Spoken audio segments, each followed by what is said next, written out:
Bonjour à tous, bienvenue dans votre émission Direct Santé. Direct Santé qui vous informe tous les jours sur de pathologies, de traitements ou encore de gestes nécessaires pour préserver une bonne hygiène de vie.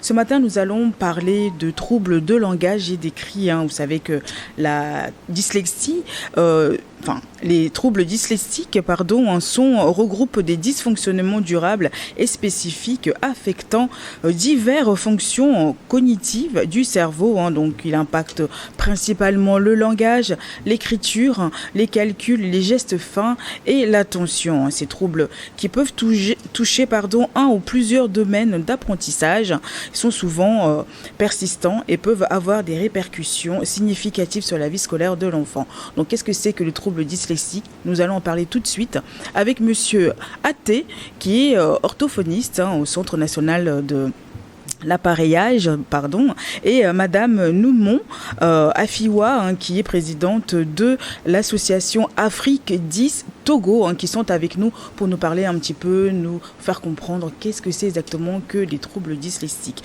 Bonjour, comment allez-vous? Madame, bonjour. Oui, bonjour. Vous allez bien? Très bien, merci. Monsieur Athé, comment allez-vous? Je vais bien et vous? Je vais très bien aussi. En tout cas, D'accord. merci d'être avec moi ce matin pour informer la population sur ces troubles qu'on n'en connaît pas. C'est vrai que dans d'autres pays, c'est courant, on connaît, et puis la prise en charge est plus facile. Mais ici, chez nous, donc vous allez nous expliquer un petit peu déjà qu'est-ce que c'est. Mais tout d'abord, Monsieur Athé, vous êtes orthophoniste. Donc, en quoi consiste votre fonction exactement? Merci beaucoup, madame. Il est vrai que quand on parle d'orthophoniste, c'est méconnu encore du grand public. Les gens ne savent pas qu'est-ce que c'est. Mais un orthophoniste, c'est un spécialiste de la santé qui s'occupe de tout ce qui est évaluation, prévention et traitement de tout ce qui est trouble du langage et de la communication, que ce soit à l'oral ou à l'écrit, que ce soit les troubles de la voix ou de l'alimentation. Donc, c'est ce spécialiste qui est en charge de tous ces troubles-là. Et aujourd'hui, quand vous allez dans nos structures de soins, vous pouvez les avoir surtout dans les grands CHU et dans les grands CHR. Et ils sont là à s'occuper des personnes qui présentent ces troubles-là, que ce soit de la petite enfance jusqu'à la personne âgée. Jusqu'à la personne âgée. Ouais. Ok, donc du coup, oui, c'est vrai que là, aujourd'hui, on va un peu aller dans tous ces sujets-là. Donc, ce qui nous réunit là ce matin, c'est les troubles dyslexiques. Donc, qu'est-ce que c'est exactement, s'il vous plaît? Oui, les troubles dyslexiques, pour expliquer ça terre à terre, c'est un trouble d'apprentissage chez les enfants qui sont normalement intelligents, qui sont normalement scolarisés et qui n'ont pas de trouble sensoriel. Ce n'est pas parce qu'ils ne voient pas, ce n'est pas parce qu'ils n'entendent pas, mais qui n'arrivent pas à accéder à la lecture et à l'écriture. C'est-à-dire, vous présentez quelque chose à lire à l'enfant, il n'arrive pas à déchiffrer. Ce n'est pas parce qu'il n'est pas intelligent, ce n'est pas parce qu'il ne voit pas. Vous allez faire des tests avec l'ophtalmo, mais il voit tout, mais il n'arrive pas à associer les lettres pour faire un mot. Quand il écrit avec beaucoup de fautes. Il n'arrive pas à écrire aussi correctement. Et quand il lit, vous allez voir que des fois, il n'arrive pas à lire le mot. Des fois, ils sont lents dans la lecture. Ils confondent les sons. Quand il voit le P et le B, il va les confondre. Quand il voit poule, il va dire boule. Et quand il voit paquet, il va dire papé. Donc, on voit que le P et le Q également sont des choses qui sont un peu proches. Ça confond les M et les N. Donc, dans l'organisation du fonctionnement au niveau cérébral chez eux, ils ont des difficultés dans l'analyse et dans le choix des mots, des lettres pour pouvoir faire des mots et pouvoir aussi faire le lien entre tout ce qui est orthographe, tout ce qui est accord. Ils ont des difficultés. Donc, c'est tout cela qu'on met dans la dyslexie. Et ce sont des troubles très durables. Quand on dit durable, ça veut dire que quand on présente une dyslexie, c'est pour sa vie. Ah, wow. C'est à vie.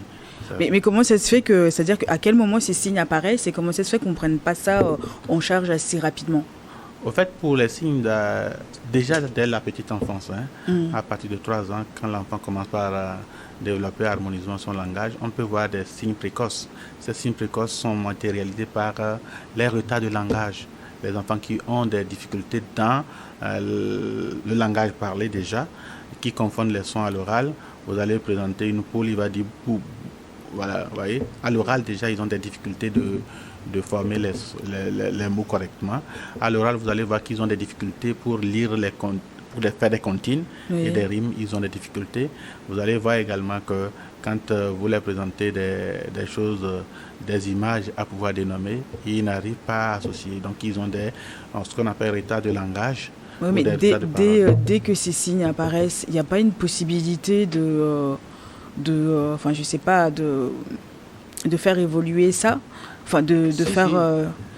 parce que si on prend, parce que vous dites que ça peut aller jusqu'à... Enfin, c'est à vie, mais dès que ces signes apparaissent chez l'enfant, il n'y a pas une possibilité de... comme on va tous à l'école, hein, quand on fait des fautes, on nous apprenne quand même enfin, on nous corrige.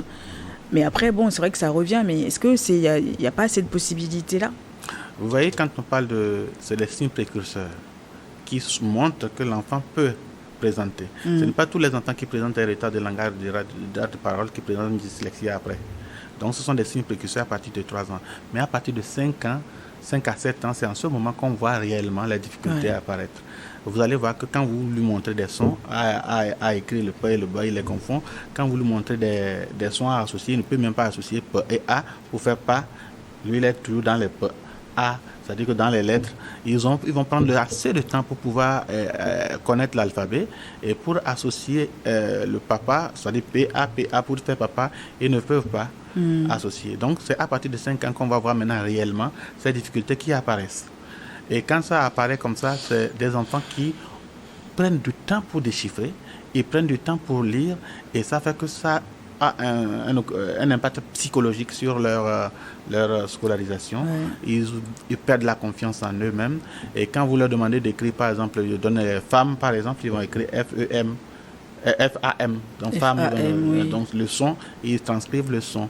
Quand ils lisent également, ce sont des enfants le plus souvent qui font des erreurs dans la lecture. Ils vont omettre des sons, ils vont omettre une partie du mot, ils vont faire des approximations parce qu'il a un mot qu'il connaît qui commence par pas. Quand il va P-A, il commence par dire papa, alors que ce qu'on voit là-bas, c'est papier. Vous voyez? Donc ils font ils vont aller d'un mot à un autre parce que ce qu'il a déjà entendu parler, il pense que c'est ça, mais il ne fait pas attention au mot qui est écrit. Donc ça fait que pour ces enfants-là, c'est un parcours très difficile au niveau scolaire. J'imagine bien. Donc, je donne l'exemple là souvent aux parents. Vous allez voir comment est-ce qu'on va identifier ces enfants-là chez nous.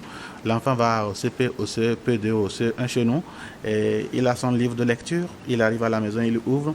Il lit parfaitement bien. Selon les parents, vous allez voir, il lit parfaitement bien. Vous pensez qu'il sait lire, alors qu'il a bûché la page en classe. Il fait, papa est content, maman est content que mon enfant arrive à bien lire. Mais le même mot qu'il a déjà lu, qu'il fait semblant de lire dans son... C'est ce qu'ils avaient déjà appris. Oui. Maintenant, vous lui montrez ça un jour comme ça, c'est quoi ce mot-là? Il est incapable de lire. Et pourtant, tu m'as lu ça dans ton cahier. Va m'apporter ton livre. Vous lui montrez le même mot dans le livre, il est incapable de lire parce qu'il n'arrive pas à déchiffrer, à décoder tout ce qui est écrit. Parce que moi, je trouve que... c'est visuel. Il a engrangé tout ce que vous dites à l'oral, mais il n'arrive pas en principe à lire. Parce que moi je trouve qu'à partir de 5 ans c'est tard quand même parce que dès que le signe se présente, c'est là qu'il faut commencer à gérer. Parce que si on attend de voir comment ça va évoluer par la suite, je trouve que c'est un peu tard pour pouvoir oui, vous savez, gérer. Il y a quand même ce que nous appelons au niveau chronologique. Quand vous voyez les enfants qui ont des retards de langage, ça se corrige avec les orthophonistes déjà. Oui. Et j'ai dit ici que ce n'est pas tous les enfants qui présentent un retard de langage qui vont forcément présenter une dyslexie. La dyslexie, l'apprentissage de l'écrit commence à partir de 5 ans. À partir de 5 ans, on commence par apprendre des petites lettres, mais à partir de la classe de CP, 6 ans, que vous allez voir que l'enfant commence par rentrer dans la lecture et l'écriture. Donc il faut attendre 7 ans pour confirmer que réellement c'est une dyslexie ou pas. Parce qu'il y a des enfants qui acquièrent un retard Vous voyez, chez nous, quand vous êtes au village, par exemple, pour entrer dans l'écriture, c'est pas évident. Hein? Il faut attendre à la classe de CE1 pour être sûr que effectivement le b.a.-ba de la lecture, les lettres, il arrive à associer quelques lettres pour pouvoir former des mots. À partir de 7 ans maintenant, on va confirmer s'il s'agit réellement d'une dyslexie ou pas. Okay. Et c'est en ce moment que nous allons voir que il y a les signes aussi qui sont là, c'est les enfants qui n'arrivent pas, quand il s'agit de lire et écrire, ils n'aiment pas. Déjà, ce sont des éléments qui vont nous attirer. Ça alerte. Quand vous leur demandez, qu'est-ce que vous avez fait à l'école? Donne ton cahier, on va lire. Oh, maman. Je connais déjà, c'est bon. Voilà. Donc, ce sont des enfants qui vont perdre confiance en eux-mêmes et progressivement, ils vont construire un refus progressif vers tout ce qui est écrit, tout ce qui est lecture. Voilà. Et les causes, quelles sont les causes exactement? Oui, les causes aujourd'hui, comme c'est un trouble neurodéveloppemental, c'est dans le développement du langage chez l'enfant. Le plus souvent, c'est héréditaire. Le plus souvent, c'est héréditaire. Et c'est un défaut d'analyse au niveau cérébral, au niveau du langage. Comment le cerveau de l'enfant fonctionne, c'est un défaut de fonctionnement dans le cerveau de l'enfant par rapport à tout ce qui est langage oral et langage écrit, comment associer. Donc c'est un défaut Parce que quand je vous montre un mot, par exemple, pour pouvoir lire le mot papier, par exemple, il faut quand même que les yeux voient. Ils envoient ça dans votre stock interne au niveau de mémoire, où on appelle ça le système sémantique. Et pour que j'arrive à identifier d'abord ce mot-là, dans ce stock-là, oui, je connais ce mot, il est présent là-bas. Et après, maintenant, qu'est-ce qu'on me demande? On dit de lire. Il faut que je mette en place tout ce qui est les associations phonologiques, les sons, pour dire A, pa, i, pi, et elle a fait papier, pour que je puisse dire papier. Donc, ce travail d'analyse au niveau cérébral, chez les enfants dyslexiques, ils ont ce défaut-là. Et ça fait qu'ils n'arrivent pas à lire aisément. Est-ce qu'il y a différentes formes de dyslexie? Oui, quand on parle de dyslexie, nous avons 3 formes. Nous avons la dyslexie phonologique qui est au niveau de difficulté à associer les sons. Et il y a la dyslexie de surface qui est la difficulté à reconnaître le mot en entier. Et la dyslexie mixte qui associe les 2 formes. D'accord. Voilà. Quand on dit phonologie, c'est tout ce qui est son. Il n'y a pas une forme plus grave que l'autre? La gravité dépend de l'impact que cela a au niveau de la scolarisation, bien au niveau de la vie scolaire de l'enfant. Il y a des gens qui sont la dyslexie légère, sévère, profonde par rapport à la gravité. C'est comme toutes les maladies en fait, ou les troubles, vous allez voir qu'il y a d'autres qui sont importants, il y a d'autres qui sont moins importants en matière de comment l'enfant arrive à gérer. Voilà. Mais Madame Noumon, vous êtes, bonjour, vous êtes parent d'un enfant dyslexique. Comment tout a commencé? Eh bien,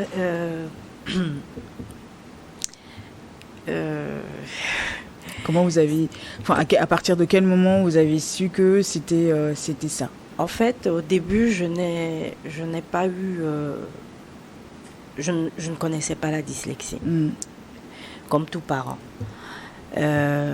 Au début, c'était mais qu'est-ce que mon enfant a, qu'est-ce qu'il y a, pourquoi.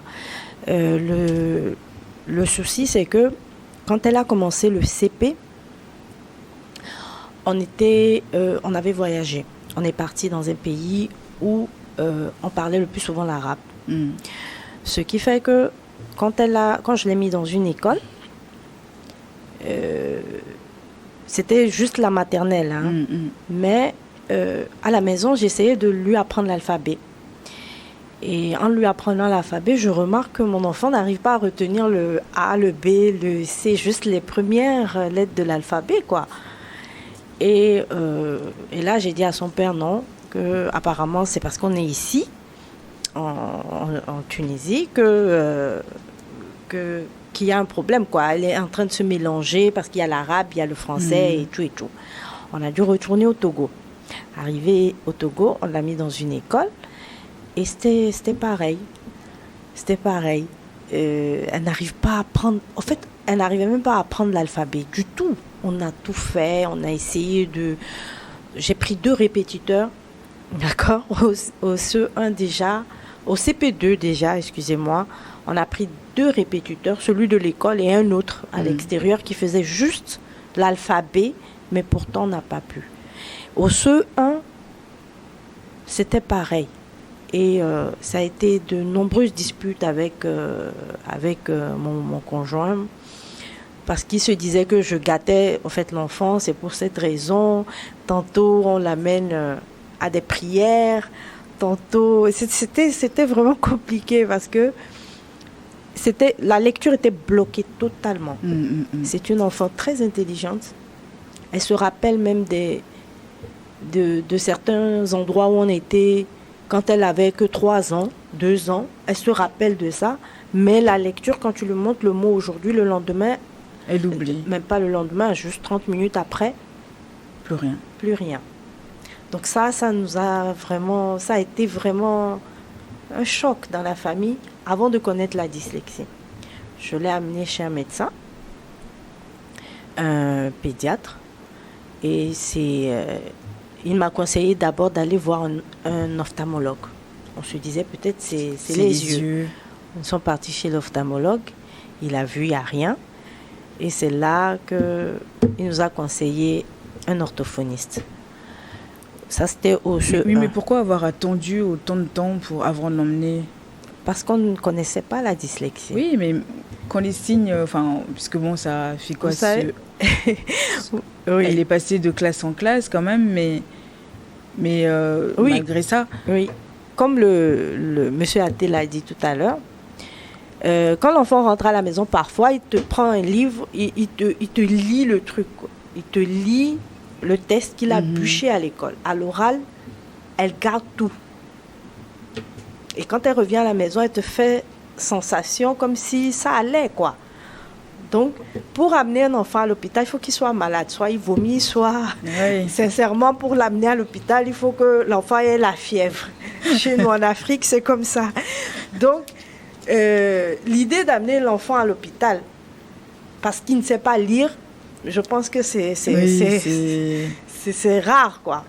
Donc, ça a été le dernier recours. Le dernier recours, parce que je me suis dit, mais peut-être que ce sont vraiment ses yeux, peut-être qu'elle a un problème à la gorge, elle a un truc, ou bien il y a quelque chose, quoi. Et c'est ce qui a fait que, avec les recherches sur Internet, heureusement aujourd'hui avec Internet et tout, on s'est dit, bon, on va essayer. C'est là qu'on est parti chez le pédiatre. Au début, le premier pédiatre, lui, nous a conseillé juste un ophtalmologue et tout. On est parti chez l'ophtalmologue et c'est l'ophtalmologue qui nous a dit de voir un orthophoniste. J'ai vu le premier orthophoniste, il a fait le bilan, il m'a dit, votre fille est dyslexique. Maintenant il faut courir. Ah, c'est ça. Ah ouais, il faut chercher c'est quoi dyslexie, comment faire. Oui, qu'est-ce que c'est? Malgré qu'on nous a dit que c'est la dyslexie, nous, en tant que parents, on n'était pas... Affolés, quoi. On n'était pas sûrs. On se dit, c'est moi, j'ai cru. Mon conjoint, non. Il dit, non, c'est quoi la dyslexie? Non, je vais vous couper juste un instant, Madame Noumon. On va marquer un temps de pause. D'accord. Et on va revenir juste après les informations pour la suite de l'histoire. Restez avec nous. Merci.